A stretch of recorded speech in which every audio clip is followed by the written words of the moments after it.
കഴിഞ്ഞുപോയ ദിനങ്ങളെല്ലാം നല്ലതിനായിരുന്നു എന്ന് ചിന്തിക്കാൻ കഴിയുന്നുണ്ടെങ്കിൽ, കൈവിട്ടുപോയതൊക്കെ നഷ്ടങ്ങളായിരുന്നുവെന്ന് ചിന്തിക്കാതെ ജീവിക്കാൻ കഴിയുമെങ്കിൽ അവിടെയാണ് നമ്മുടെ ജീവിതം. നിങ്ങളുടെ മനസ്സിന്റെ മുൻവാതിലും പിൻവാതിലും തുറന്നിടുക. ചിന്തകൾ കടന്നു വരുന്നത് പോലെ കടന്നു പോകുവാനും അനുവാദം നൽകുക. സ്നേഹവും ബഹുമാനവും ആദരവും ലഭിക്കേണ്ട ആദ്യത്തെ വ്യക്തി സ്വയം തന്നെയാണ്. നമ്മെ നമുക്ക് സ്നേഹിക്കാൻ കഴിയുന്നില്ലെങ്കിൽ മറ്റാർക്കെങ്കിലും കഴിയുമോ? ഒരു മരത്തിന്റെ ജീവൻ അതിന്റെ വേരുകളിലാണ്, ഭംഗിയുള്ള പൂക്കളിലല്ല. അതുപോലെ പുഞ്ചിരിക്കുന്ന മുഖങ്ങളിലല്ല.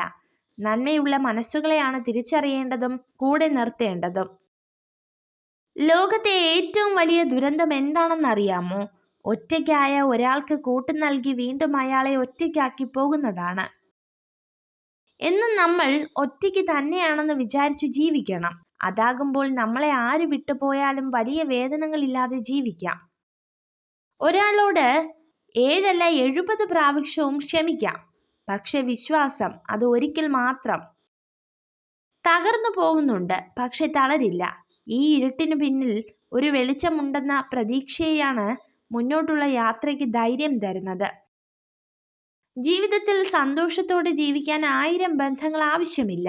നിങ്ങളെ ആത്മാർത്ഥമായി മനസ്സിലാക്കുന്ന ഒരാൾ മതിയാകും. ആഗ്രഹിക്കുന്ന കാര്യങ്ങൾ നാളേക്കായി മാറ്റിവെക്കരുത്. ഇന്നു തന്നെ അതിനുള്ള പരിശ്രമം തുടങ്ങണം. നാളെ എന്നൊന്നുണ്ടോ എന്ന് പോലും ചിന്തിക്കരുത്, പ്രവർത്തിക്കുക. ജീവിതത്തിലേക്ക് അവസരങ്ങൾ കടന്നു വരുമ്പോൾ കൃത്യമായി വിനിയോഗിക്കുക. ഇതാണ് ബുദ്ധിമാന്മാരുടെ വിജയസൂത്രം. നിങ്ങൾ അലസമായിരിക്കുന്ന സമയത്ത് ലോകത്തെവിടെയോ നിങ്ങളുടെ എതിരാളി കഠിനമായി പരിശീലിക്കുന്നു. മത്സരം നടക്കുമ്പോൾ വിജയം അയാൾക്കൊപ്പം ആയിരിക്കുമെന്ന് ഇപ്പോഴേ തിരിച്ചറിഞ്ഞ് പ്രവർത്തിക്കുക. നിങ്ങളെ 2 തവണയിൽ കൂടുതൽ നിരാശപ്പെടുത്തിയ വ്യക്തികളെ ഒരിക്കലും വിശ്വസിക്കരുത്.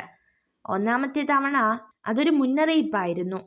2ാം തവണ ഇനി ഒന്നും പ്രതീക്ഷിക്കരുത് എന്ന പാഠവും. വലിയ പരാജയങ്ങൾ സ്വീകരിക്കാൻ ധൈര്യപ്പെടുന്നവർക്ക് മാത്രമേ ഏറ്റവും മികച്ച നേട്ടങ്ങൾ കൈവരിക്കാൻ കഴിയൂ. നിങ്ങളുടെ സമ്മതമില്ലാതെ ആർക്കും നിങ്ങളെ വിലകുറച്ച് കാണാൻ കഴിയില്ല. എല്ലായിടത്തും ആത്മസംയമനം പാലിക്കുക. ബഹുമാനം നിങ്ങളെ തേടിയെത്തും. സ്നേഹിക്കുന്ന സ്ത്രീയോട് നിങ്ങളുടെ വരുമാനവും ഭാവി പദ്ധതികളും തുറന്നു പറയരുത്. നിങ്ങൾക്ക് വിജയിക്കാനുള്ള ഏറ്റവും എളുപ്പവഴി സംസാരിക്കുന്നത് നിർത്തി പ്രവർത്തിക്കാൻ തുടങ്ങുക എന്നത് മാത്രമാണ്. നിങ്ങൾ ഈ വീഡിയോ കണ്ടതിന് നന്ദി.